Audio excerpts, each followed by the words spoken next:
Today we have our first speaker, Saito. He is an aeronautical engineer with master's degree in Mechatronics Engineering and over 15 years of experience in remote sensing, image processing, and precision agriculture. Founder and CEO of Green Expo Lab in Costa Rica.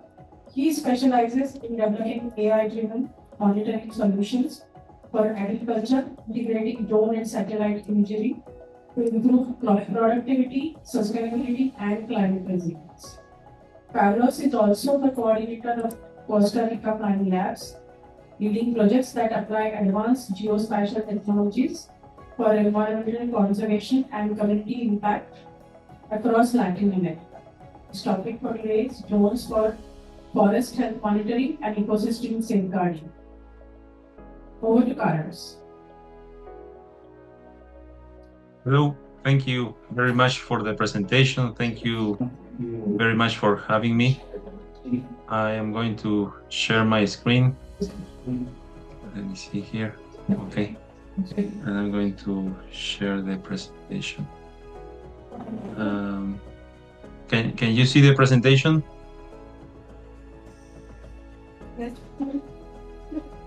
Yes.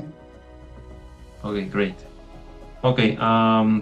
Well, as you mentioned, I am the coordinator for the Costa Rica Flying Labs.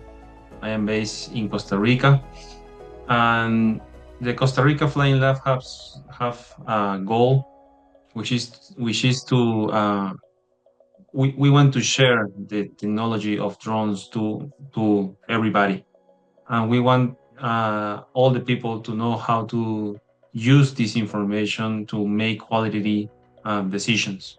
Okay, we also want to everybody to have the same opportunities to use these drones in and ignite the innovation across all the communities in Costa Rica. Okay, basically we most of the time we use drones for crop to know the health of the crops. Okay, but we also know how to do these forestry projects. Okay, so right now I am going to share with you our webpage, okay, the Costa Rica Flying Labs webpage, and also a good example of some of the projects that we know or that we have done here. So let me put this here. Okay, so this is our web page. Okay, so you see here you can go here to the Latin America tab, and you can click the Costa Rica, and here you can see what we are what we can do, things that we have done in the past, our capabilities, the services that we provide. But I want to focus on this project here. Okay, this is the project that I want to show you, because I believe it is a good example on what we can do with this drone information to get data, and for the communities to take action using this data. Okay, you can also look these are the members of the Costa Rica Flying Labs. We have some partners also, but let's go here. So if you want to see this after my presentation, you just click here, and you will go to this story map. Okay, this is a story map. It shows a project that we did some like 6 months ago, I believe. So the project basically is going to focus on the Caribbean, on the South Caribbean area of Costa Rica, close to Panama. Okay, there is a community there. Okay, that they are always trying to safeguard the forest. They don't want to develop like these big hotels, these big buildings, okay, like in some other parts in Costa Rica. Okay, they want to safeguard the forests, the ecosystems. Okay, so if we go down here, we can see over here that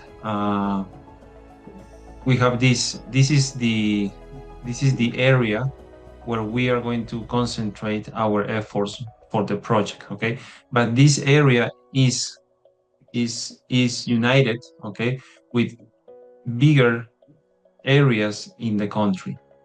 Okay, so most of the plants that we may found here in this area over here, you can also find them over here, or not only plants but also animals, big trees, and things like that. So it is all integrated. Okay, we need to work this like a big ecosystem. So with this in mind, you can see this is a picture from the ocean. Here you see this clear water. You can see all the rocks down there. You see it is a big forest over here. Okay, and you can see over here some of the animals that live here. This is a special monkey, and another type of monkey that they actually live here, and this is why the communities protect these areas. Okay, so with this in mind, we also need to understand that all these rivers that they are born in the high mountains over here, all this water flows to this area over here, okay, to these manglers right here and over here. Okay, so if for some reason during the flow of these rivers there is a construction site, somebody interrupts this flow of the river, well, the biodiversity close to the coast is going to be affected. Okay, and we are going to see that these are not big rivers, these are very small rivers.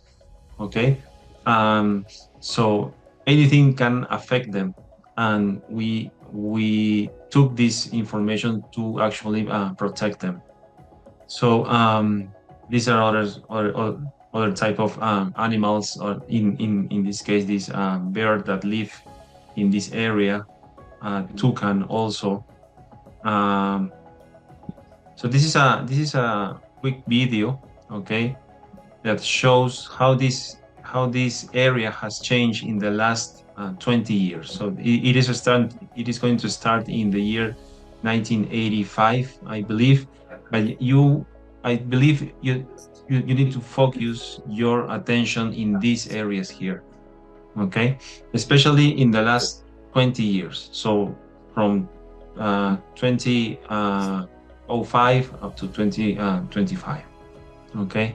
But focus over here and you will see some changes, maybe not too much. These are satellite images, okay, but you can see in these years here how these areas are changing, especially here also, okay.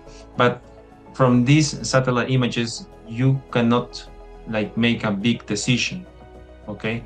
So what we did, if we say, okay, let's analyze this area, but based on the height of the trees, okay. So on your left you have the year 2000, and on the right we have the 2020, okay. So if we sweep this, you can see the difference, okay. You can see this area, for example, compared to this area right here, it has changed. But if we focus over here, okay, we see that this is year 20 to 2000, and this is year 2020.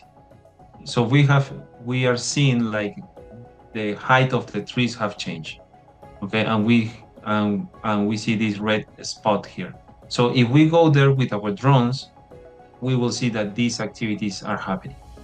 Unfortunately, the human is changing the use of the soil here to grow to do some farm, just to grow coffee or to grow cacao or something like that. Okay, we use drones, okay, to take these pictures, and we also use drones to build these maps. Okay, so these are orthomosaics built with drones, okay, and you can see here very detailed information of the housing around this area. Okay, you see houses here. Okay, you see these red polygons are the lodges. So these are the areas that if you want to go here and buy a piece of land, you can do it, because it is you can buy this area here and this other one. And these blue lines are the rivers. Okay, so all these blue lines are the rivers, and you see that this river over here is crossing this community right here. And what we are trying to do with these people is okay, you can build a house here, okay, but we are not going to tell you not to build it, but you need to be careful with the trees, you need to be careful with the river, because you cannot block it, because if you do that, okay, there's no water that is going to go to the coast. Okay, so you don't see big buildings here, you see small houses, but still you can see that they are changing the forest over there. And if we go to the coast, for example, this area here, you see like a big hotel over here, okay, very close to the river, and some other small buildings right next to the river.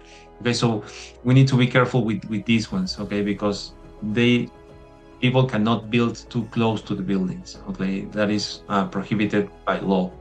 Okay, and if we change all this biodiversity, if we change or if we block the rivers, okay, and that is not good for all the animals and also the plants that live here. And you see, this is a picture.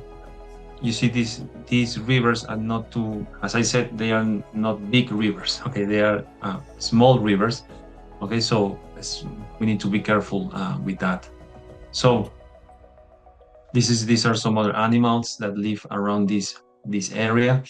We also, after the project, we did a workshop with the community to show these maps, to show them why it is important to protect this area. Hansel, he's a member of the Flying Lab, and also he's a co-founder of Green Expo Lab. So yeah, so this is a project. If you want to look more in depth, you can go to our webpage. You can click on the project, and you will see all this story map. But what is next? Okay, so let me go back to the presentation here. So let me see if I can. Okay. So the equipment that we used for this project was a drone, a multispectral drone. Okay, but we only use the RGB camera, okay, which is a 20 megapixel camera. We use that video with the satellite information. We download some images from this Planet platform, okay, and we use the Pix4D software to process all these images from the drone and RGs to analyze all this information. So this is basically all the tools that we use for this project. So anybody actually can redo this project in some other areas. Okay. The next step is on that same area and other areas. Okay, there is a special tree, okay, which is called the dipteryx. This tree is in danger, and this tree is the house of this bird, the Ara macaco bird. Okay, unfortunately, as I said, this tree is in danger.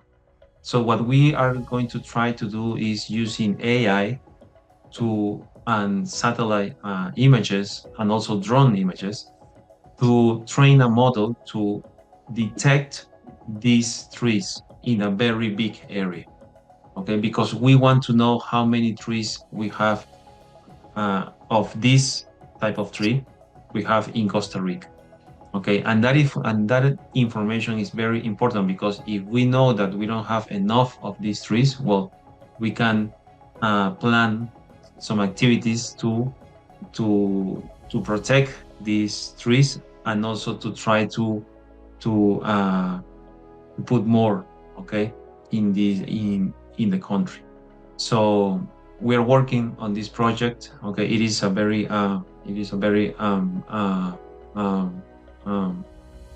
ambitious project.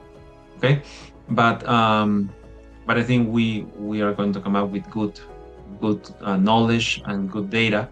Okay, to know how many of these type of trees we have here in Costa Rica. We will also have this model trained, which is also a great experience for us, because we like to work with data, and we like to work with AI. So that's it. That's the project that I wanted to show you.